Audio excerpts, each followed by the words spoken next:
Hey folks, welcome to GameFuel. My name is Simple Logics, and today I'm going to be starting a new series where I go back and play some older games and seeing how they stand up. Today, I'm going to be taking a look at Mafia 2, but let's take a look at it today starting right off with things I liked. So one of the things I really liked about this game is attention to detail. There's small animals running around, little cats in the corner, birds flying away from you, things like that really just bring me into the world, and even though the graphics aren't as good as the modern games that we're seeing today, it just helped bring the immersion levels up.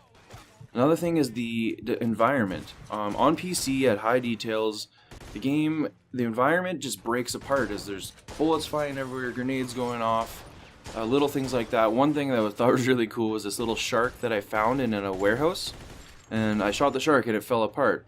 I don't know, just a cool little touch. Another thing, the atmosphere, music, perfect. It really made me feel like I was in the 1940s. Driving along the streets, the music just, I don't know, it did something. It pulled me into this world. And even though, like I said, the graphics, they look old, they're a little bit dated, but they still did a great job with the atmosphere. Now, the next thing I'm going to be talking about is story, and this goes hand in hand with the characters. Wow, they did such a good job of making this world feel so real. I got attached to the characters. The story I have to admit is what pulled me through this game. Because yeah, I had a lot of issues with it. There was things that were infuriating. But the story and characters, along with the voice acting, just brought me through this game and really made me appreciate the game for what it was. And still is. It's an amazing game. Throughout the whole thing, I was emotionally attached to the characters. Good job. One other positive point is the sound effects. The guns all sounded great. They have unique sounds and felt good. When I'm shooting at people, when enemies are dying, it felt meaty. You hit people in the leg and they stumble. There would be pools of blood on the floor. All this really helped in making the game immersive. So now I'm going to be talking about some of the things that I don't like. And my number one issue with this game, and I don't know if it was just my PC setup. I actually haven't played this game on Xbox 360 or PS3. But on my PC setup, I suffered from horrible pop-in. I don't know what it was, but I actually uninstalled the game, reinstalled it on my SSD, and this actually fixed some of the issues. Like before, I actually had entire buildings that were popping in, but now it was mainly just cars and people, lighting was popping in. But unfortunately, this is what really brought the game down a notch for me.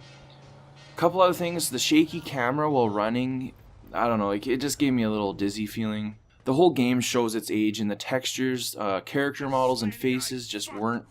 Obviously, the game's 6 years old, and it's not gonna be what we expect to see now in a new release game in 2016. But it is starting to show its age. If those things don't really bother you, though, again, it's something you can look beyond. For a game that's 6 years old, I was actually surprised at how hard it was for my system to keep up with it. I experienced quite a few performance drops, which I really wasn't expecting. I have a 1080 in my PC with an i7, pretty powerful system, and I just wasn't expecting as many performance drops. Unfortunately, this brings the experience down a little bit. Also, the draw distance, I mean, again, it's 6 years old. We have seen many open world games that have great draw distance, such as GTA 5. Draw distance just had a little bit to be desired for. One other big thing that I really felt brought the game down a bit was the driving mechanics. When you're driving all these older cars, they really do feel like boats. I really wish that they handled a little bit better and they didn't feel so floaty, especially because a lot of the game you're going to be driving. That was a big part of the game, which is another negative point. I feel like they could have cut out a lot of the driving actually.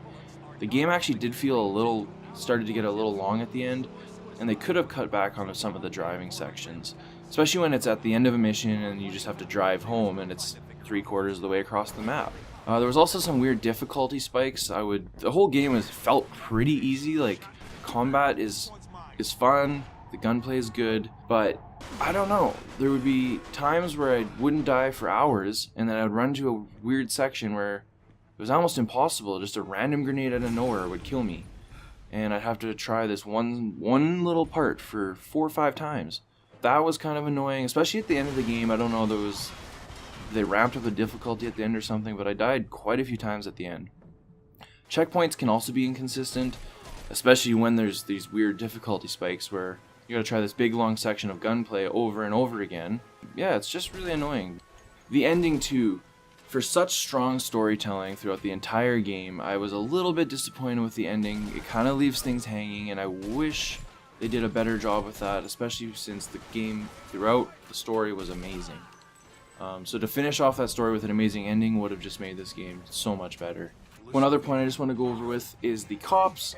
Obviously in an open world game like this, the police are a big part of it, but it's kind of annoying how they chase you for speeding, nicking. Like if you bump into a car in front of a cop, they'll chase you down and try to give you a ticket.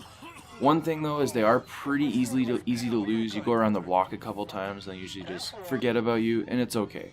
In conclusion, the overall presentation as a whole, even with the technical issues, still managed to impress me, which is excellent for a game that is 6 years old. For roughly 15 hours of entertainment, I'd say at full price, this game on Steam is around 30 bucks. It might be a pass for some of you, but if you can pick it up on sale like it is right now for Black Friday, $7 is a steal of a deal for a game like this. If you can get past the technical issues that are in this game and enjoy the story like I did, I'd say this game is definitely still good. If there's any other older games you'd like to see me review like this, just let me know in the comments and I'll definitely try to get that done for you. Hope you enjoyed this review. This is Simple Logics, signing out.